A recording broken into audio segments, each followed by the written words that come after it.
Every 10 minutes, someone is added to the national transplant waiting list, and on average, 20 people die while waiting for a transplant. Today, nearly 115,000 people need an organ transplant. And today our guest is physicist, scientist, and kidney transplant recipient Jay Bagley. Mr. Bagley's professional and personal passion for science were merged after he contracted hepatitis C in 1999. Today, he is one of education's greatest advocates of STEM, science, technology, engineering, and math careers. I'm Renee Gilmore. Good morning and welcome to Black Almanac.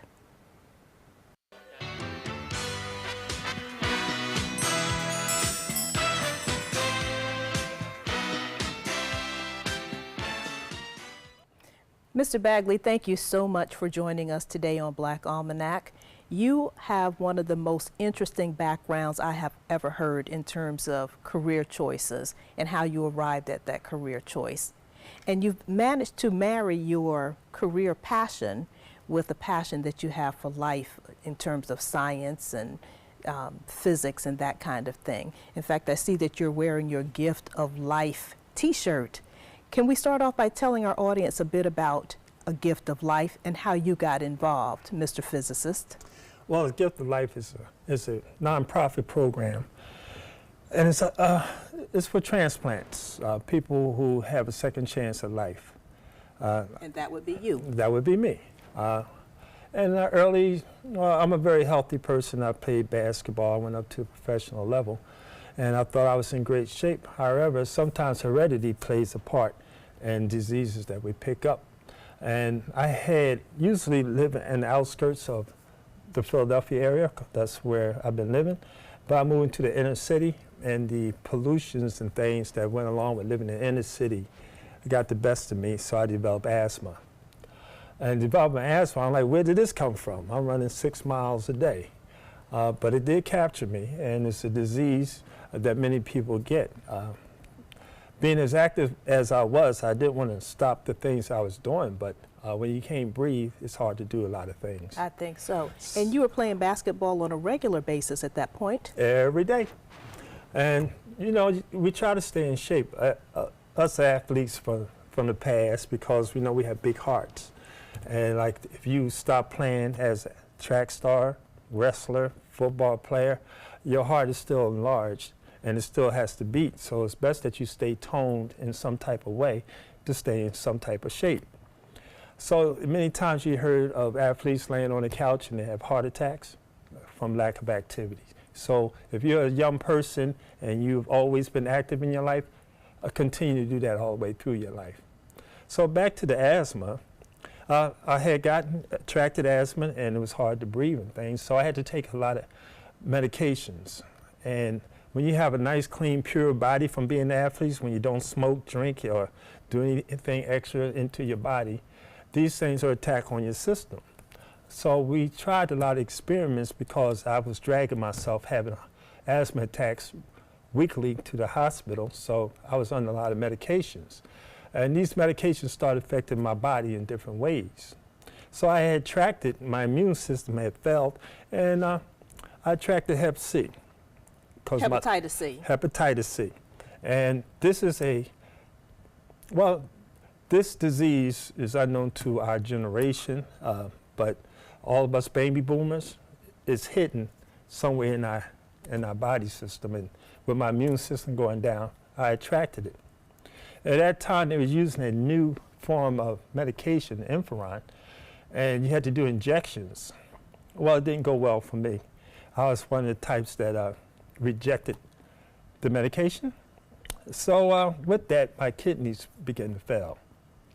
When my kidneys began to fail, my creatinine rose up to 22. And creatinine, what does that do? Oh, well, your kidneys actually cleans your body, your blood that runs through your body. And yours was not. Yours was failing.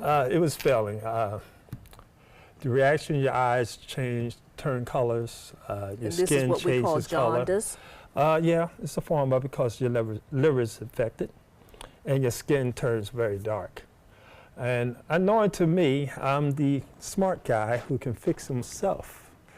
And it didn't work. I went from 213 pounds to 139 pounds. And I was still in denial because I'm a man, I can fix it. So those who do have this illness and you see the effects of losing weight and you don't live and your body muscle deteriorates because I'm lifting and things and everybody's walking around with these muscles, except for mine was disappearing. And I was getting very thin. And even though some of my friends from the past and the present, sometimes they come in town, and this particular night they were in town and we all wanted to hang out, but I kept throwing up. So I'm calling them at 10 o'clock, we're supposed to meet, and I'm calling them saying I'm on my way. But then I go to the bathroom and throw up. 10:30, I'm like, where are you at? And they're like, we're waiting on you. I said, I'll be right back, I gotta throw up. So about 1 o'clock, I'm still like, tell me where y'all are, I'll come see you. And I said, I'm still throwing up. And they said, don't you think you ought to stay home? I said, yeah, that's a good idea. So that Monday, I looked in the mirror and I looked like a skeleton. So being at 139 pounds, I had to go to the doctors and see what the case was. And I found out that I had cancer in my kidneys. So with that, you know, that was a time that you don't want to hear that, but you have to go on dialysis in order to live. Now, what is dialysis? Well, it's very time consuming, but it saves your life. It purifies and cleans your blood. They have to take all your blood out, run it through a machine, and put it back in. Unfortunately, I had small veins, so it wasn't exactly the best thing for me. So they tried to put different valves into my arm, and none of them worked. I had a problem. So I had to bounce up from being slapped down. I had to get up, try again, some kind of way where I could survive by taking dialysis. So we opened ports. First we wore this port out, and then we went to the next side to wear the port out. And then they put ports in my neck, and I'm like, hold up, I got these things sticking out my neck like I'm an alien. I said, I can't do that. Somebody will come by and pull it just being a joke. But somehow, thank God, I lived through it. So is that how you transitioned from doing the dialysis while you were on a waiting list for an organ? Well, my problem was with when you're waiting for an organ and you have cancer, it takes 5 years before they can open you up. That's because cancer spreads very fastly and quickly. I had another person who had the same ailment as I did, and we both went down March 22nd, and she decided to do herbs. I decided to go with medical attention. Well, she died in June. So what took you from that point to getting involved with Gift of Life? Well, unfortunately, through my family, the males have organ failure, as kidney failure, and my brother had already had kidney failure. So he suggested that look into the Gift of Life. I also looked into cancer, heart associations, and the Gift of Life was something that I kind of like grew into. They were very comforting, they were very warm, and they wanted to help you. Tell us about what they do. What does Gift of Life do in terms of help? What did you find there? Well, I found there a community of people who had second opportunities with life. Many people, with me having cancer, I couldn't move. I was stuck on dialysis. But around me were people who were able to get a kidney, who were able to get off the machines, who was able to go back into the world and live at the 85% through transplantation, the 85% of what they can do. So I had to wait. While I waited, I also talked a lot. And that's one of the key things you should do if you come under organ failure. Talk to people who are going through the same thing you're going through, and people who have successfully made it through the transition. There's a lot of information on how to make the right moves if you want to go and get a transplant. This group of people in Philadelphia, Howard Nathan, He's a leader for this group. And he was very warm, comforting, and he understands when you fall down, you got to get up. So this group here, we bonded together, and I did talks with the schools. I supported people who were going through the same thing that I was doing and going through. And I had other people come in. And we started a nurses group in the school that I work in. And mind you, while I was going through this transition of kidney failure, I tried not to miss a day of teaching in school. So I would go. That's so typical of educators. People who are in education love their students and love being in the classroom. Well, one thing I'm going to tell you is they had more homework than ever before, because while I was on the machine for 4 hours, I was always doing homework and correcting papers. So I can pat my students on the back. They became the #1 school for science through testing. So that was great. So with that, when I was doing all those papers, though, the doctors and nurses kind of noticed that I have the capability of maybe I could take care of myself. So they introduced me to peritoneal dialysis. Now, it's a long time to do dialysis, but you do it at night while you sleep. And it's a 10-hour procedure. But the way that my body and small veins was, I wasn't going to make it on hemodialysis.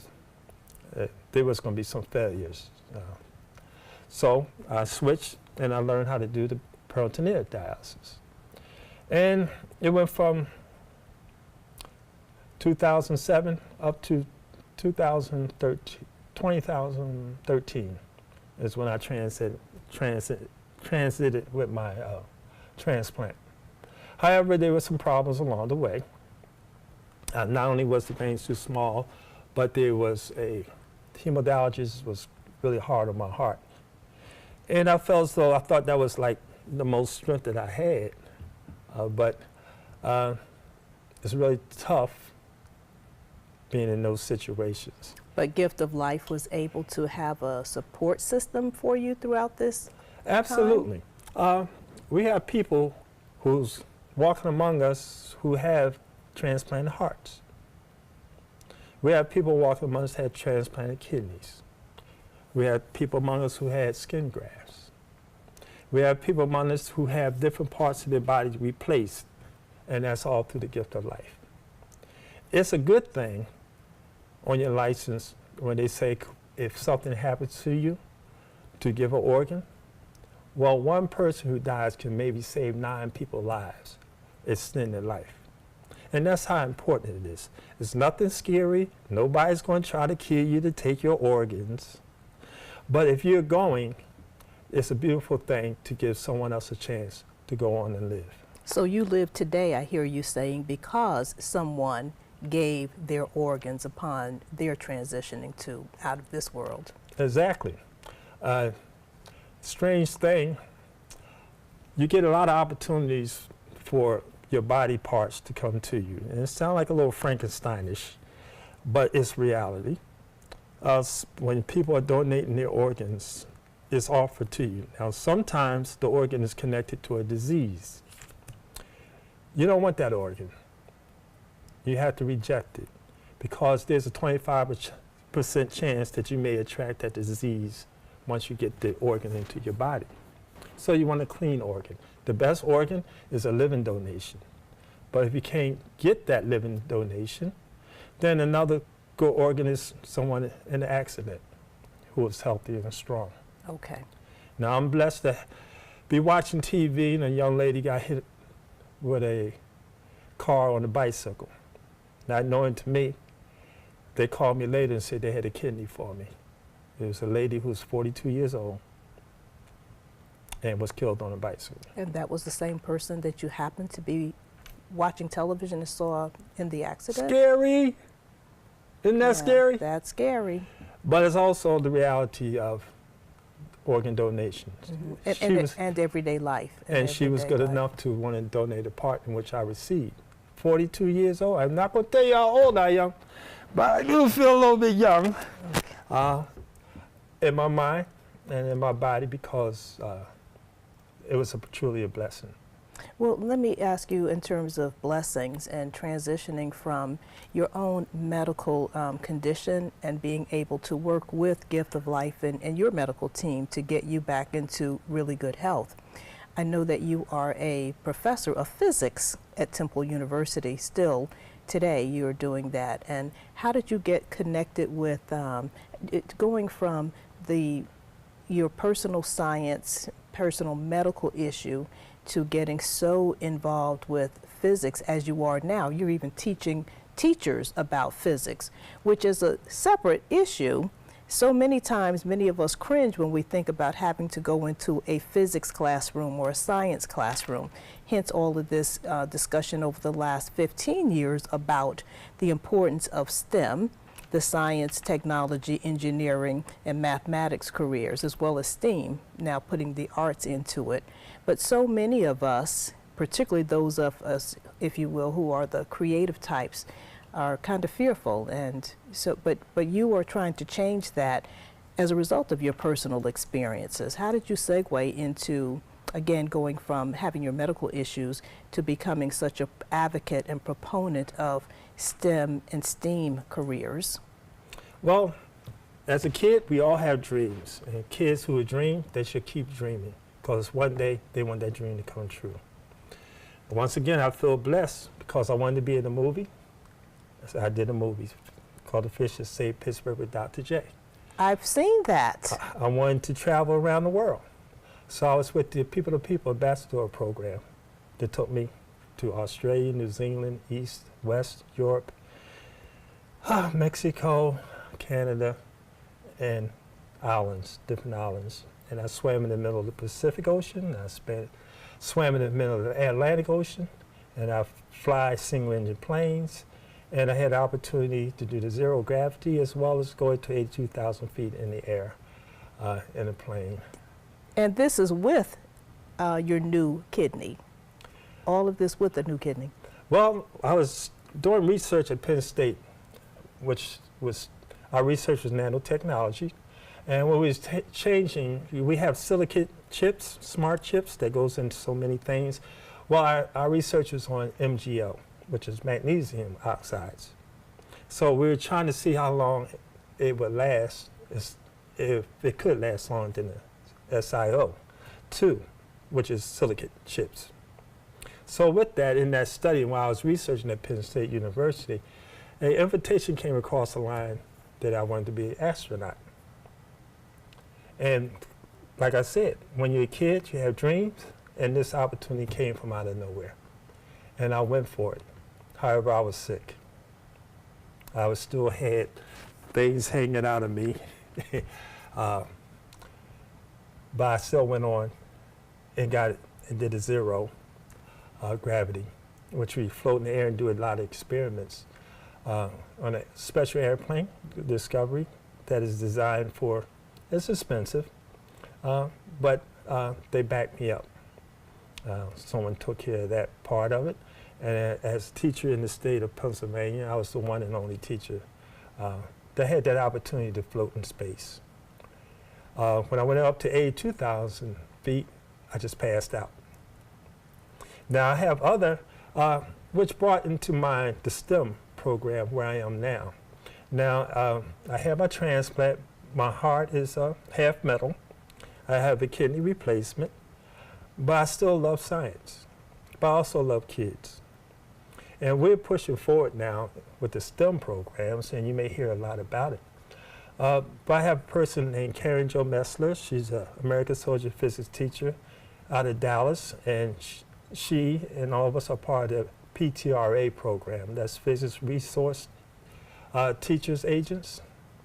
What we do is we teach teachers how to teach physics, and it's a group of us that go across the country, and we meet twice a year. Does one really have to have a knack for science or physics, or is it something that can be taught to a communications major like me, if you will? Sure, we can teach you. Communication is all part of physics. Everything is part of physics. And that's why you shouldn't be afraid of physics.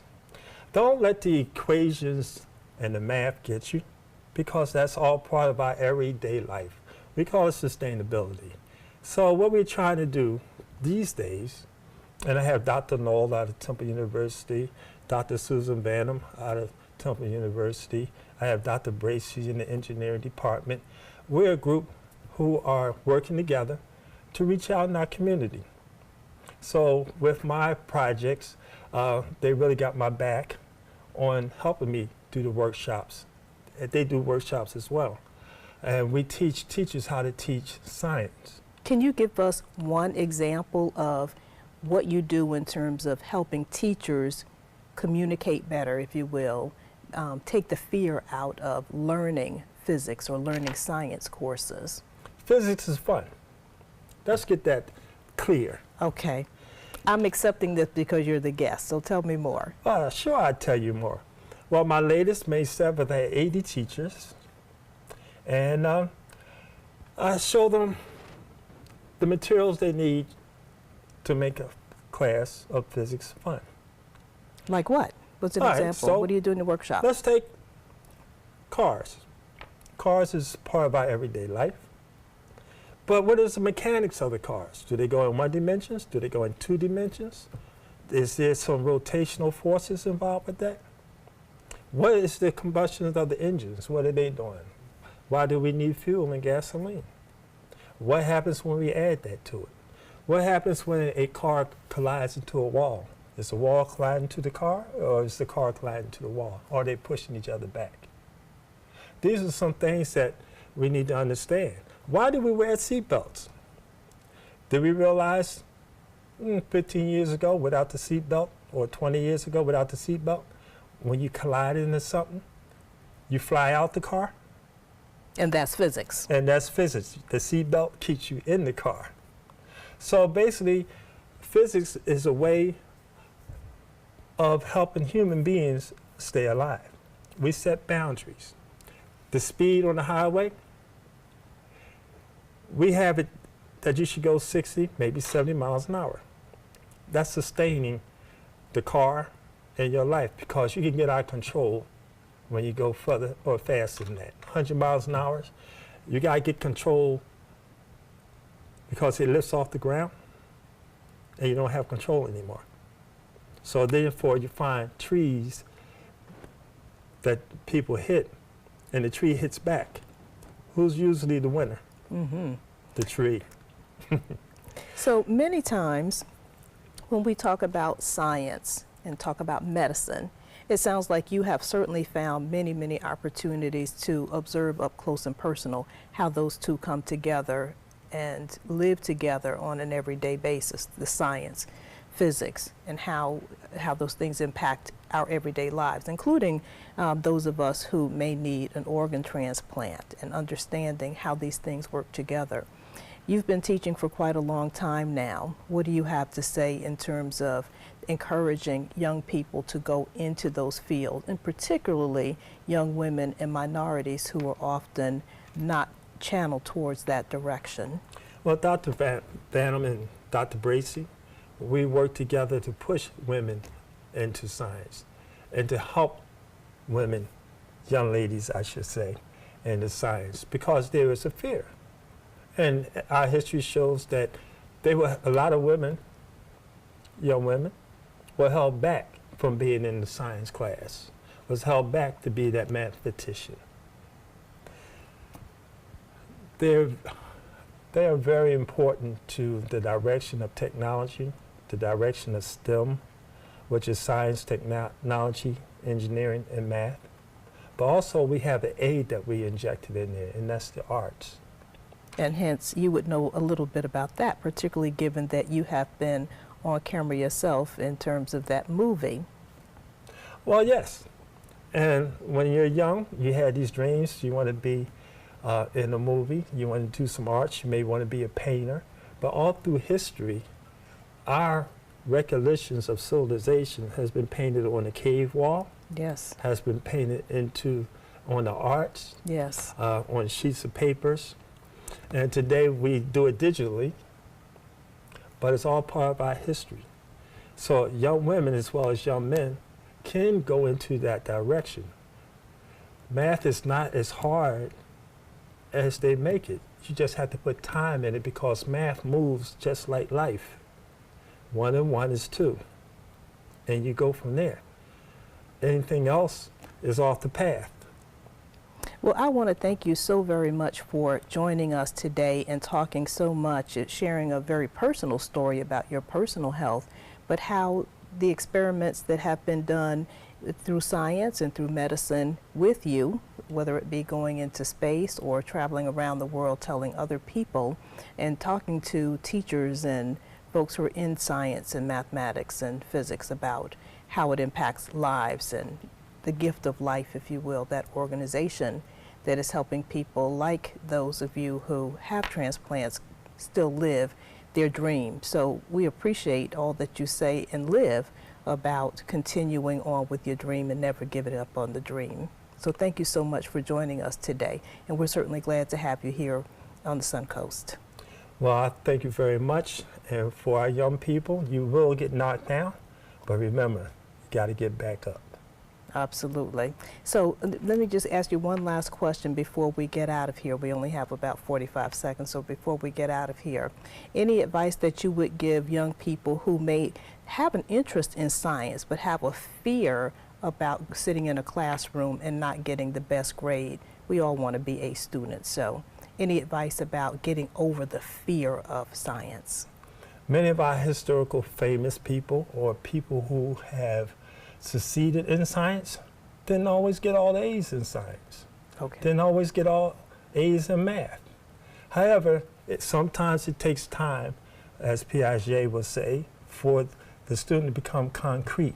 Being concrete meaning that you understand what's being presented to you so that you can put it in your everyday life. Put your math in your everyday life, put the science in your everyday life, because it's everything. It's all around you. Thank you, Mr. Bagley. We appreciate you joining us today. I appreciate it as well. Thank you very much. Thank you.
How do you open tough jar lids? Do you try this one?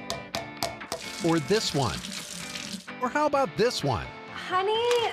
This is the future. Shouldn't there be a robot for this by now? There is. Introducing RoboTwist, the robotic jar opener that easily twists off even the toughest lids. Just set it down, press the button, and watch it work. First, the RoboStrong vise locks down tight. Then the powerful twisting action unscrews the lid. RoboTwist is yours for the special introductory price of just $19.99. That's right, the robotic jar opener that easily twists off even the toughest lids, all for just $19.99. Whether the jar is big or small, RoboTwist can open them all. Supplies are limited, so don't delay. Here's how to get yours today. Call 1-800-347-1073. That's 1-800-347-1073. Or order online at buyrobotwist.com. Watch Good Morning Suncoast on ABC 7, weekdays starting at 5.